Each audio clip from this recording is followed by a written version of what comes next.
Hi, my name is Michael from Inward. I am going to tell you how to run the perfect interview campaign.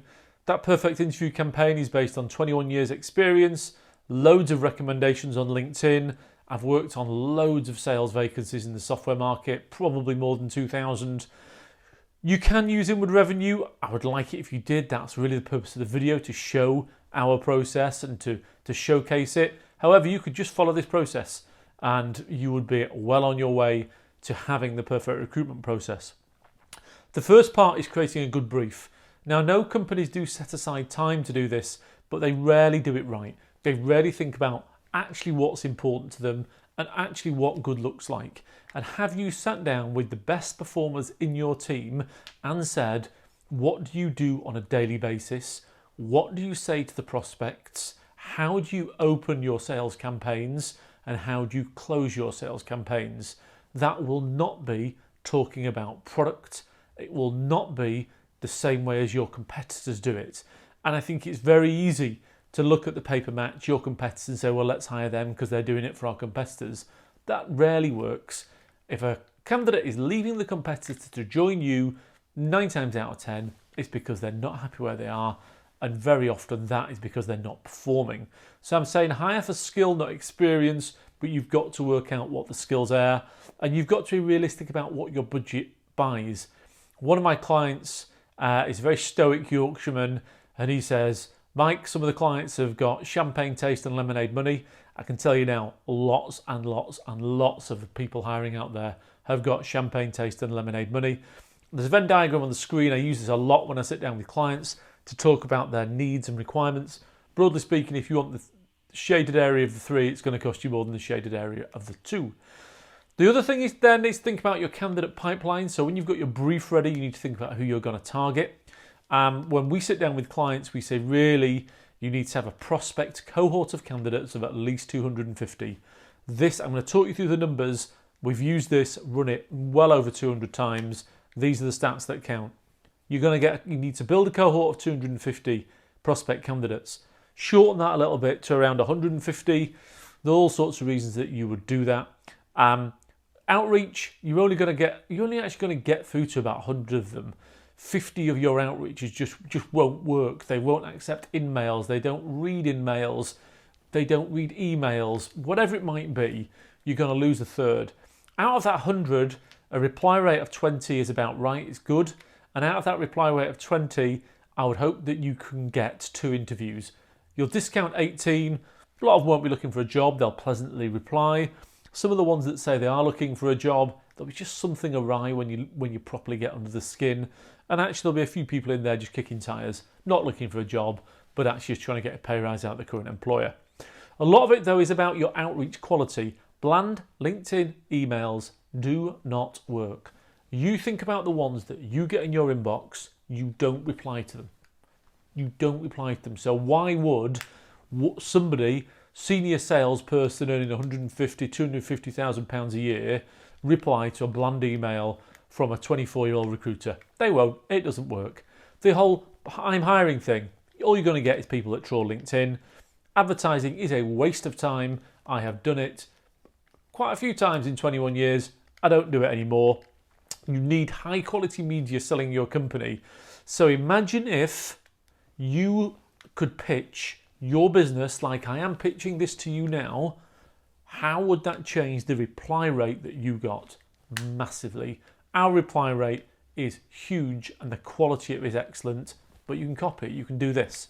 And also think about multi-pronged attack. So if you are approaching a client, you do outreach, LinkedIn, target advertising on the LinkedIn homepage or Facebook or Instagram or wherever it is you put it.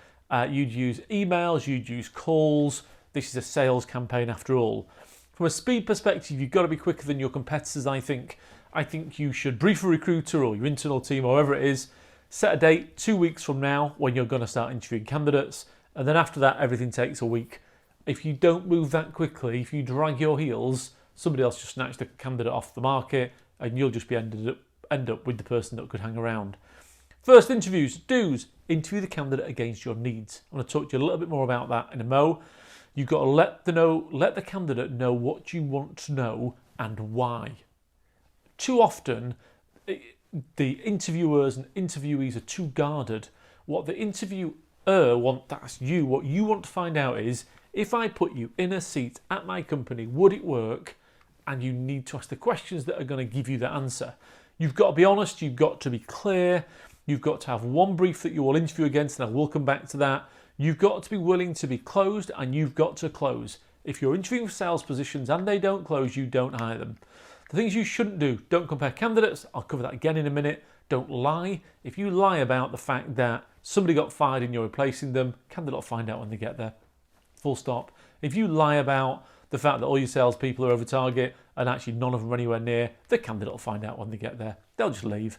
Don't ask stupid 1980s questions. Don't stress test people or see how they act under pressure. That's nonsense. It doesn't work. And personal comments, don't do it. Very careful with that, I think, about commenting on people's personal lives and their personal motivation. So this is what I was talking about interviewing against your own brief. It's very important when you've got multiple candidates at multiple stages. Decide on that Venn diagram, however you want to do that. And I'd use something like this. This is an excerpt from an Excel spreadsheet. I can send you this. It's free, it's easy to use, you can make it up yourself. Down the left-hand side, we've got the qualities. This is from a real client.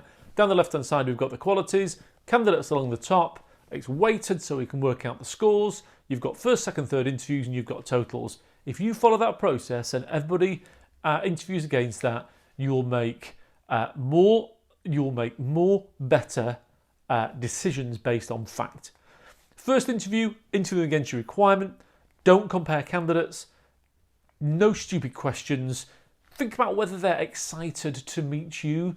Are they going to cancel the day before because your interview confirmation was poor? Are they going to put their best foot forward? Are they keen to be sat there? I have a client that's an AI vendor, and when that interview is confirmed, the pack the candidate gets is superb. So lo and behold, the first interview goes well because they're excited, they're turned up prepared, they've turned up to sell. And to get all the information you need, you've really got to let the candidates know what you want to know. Second interview, think about what you're trying to understand. So people use 30, 60, 90-day plan. It's nonsense. It's so hackneyed, so old-fashioned. What's the point? Be careful with role plays. I do think role plays are a good idea. Some of the more senior, in inverted commas, and I say that because the more senior a candidate is, the more humble they are often. Some of the senior candidates don't like role plays, and you've got to get them, I think, to do due diligence on your company. My advice to you would be to get some form of due diligence process that says why I want to come and work for you, and then they have to do the research. You need to be clear about the next step after the second interview, and you need to give quick, honest feedback. Waiting a week for feedback from a second interview is nonsense. You will lose candidates. The process after you've decided: give them a verbal offer, see if they want to accept it, get a verbal acceptance, quickly get a written offer out, get their written acceptance, and then get the start date in the offer letter, and then take references. Don't take references before you put out the written offer. The written offer should be offer subject to references. The offer letter should be a document that you are proud of. It should be something like a tender that you give to one of your clients. It should be branded. They should get it through the post. If a candidate gets 3 offers and only one of them through the post and they're fairly even, they'll go for the one that they got through the post. It should have an exploder. It should say, you have 3 days to sign this unless the offer is rescinded. Otherwise, you are going to sit there like a child waiting for something that is never going to come. There should be a clear acceptance mechanism. Personally, I like to see a signature box. I like that to be sent out using DocuSign or something like that, with a very clear process. It should have the commission plan, it should have the full contract, and they should get it within 3 days of their verbal offer. Resignation. If you're using a recruiter, a good recruiter will talk a candidate through a resignation process. If you're doing it yourself, you should be mindful of that. Irrespective of whether you're doing it yourself or using a recruiter, drop them a text the day before. Listen, Bill, we're really looking forward to having you on board. Give them a call the day after. How did they get on? If they're any good, they're going to get counter-offered, and it's not just going to be counter-offer on the day they resign. Their manager will be all over them for a long time. Somebody else is going to be selling to them whilst they're in WIP before they join you, so you have to stay in touch with them. anything, company, events, a drink, you've got to reinforce your love for them. Common mistakes I see in the interview process, too many interview stages. Very often I'll get, I just want this candidate to speak to such and just such and such. Before you know it, it's lasted another 3 weeks and it's just a joke. You just lose candidates for that. As I've said, champagne tastes lemonade money. What you will end up doing is buying lemonade, convincing yourself it's champagne, and then 3 hours later figuring out you're not drunk. That's because you bought lemonade. Buy what you can afford to buy and buy the best quality of it. Don't use too many recruiters. Tell you now, if I get involved in a campaign and there's loads of recruiters, I back straight out of it. What's the point? I look foolish. The candidates think you look foolish. Don't do that. Sometimes clients will say, listen, I want to compare against other candidates. Why? Compare the candidates against your needs. If the candidate meets your needs, hire them. If they don't meet your needs, don't hire them. But keeping the candidate in limbo will not help you at all. References I'm not a fan of at all. Personal references, if I was to get a personal reference, it'd be glowing, full stop. Everybody's references are always glowing, full stop. I just get stat references to confirm that they worked here. What's best in references actually is P60s, but you also need to get P60s and compare that to their comp plan. And they just want other people to meet. I've reiterated it because it is an absolute killer. Because guess what? You cling on for somebody else to meet. You like the first candidate you met all along. They've gone off the market. Then you end up with the second one. It's a joke. My contact details are on the screen. Like I say, you can broadcast this, put it wherever you want, tell whoever you want about it. You can put it on LinkedIn, do whatever you want with it. But if you do want to use inward revenue, you will hire better. Thank you.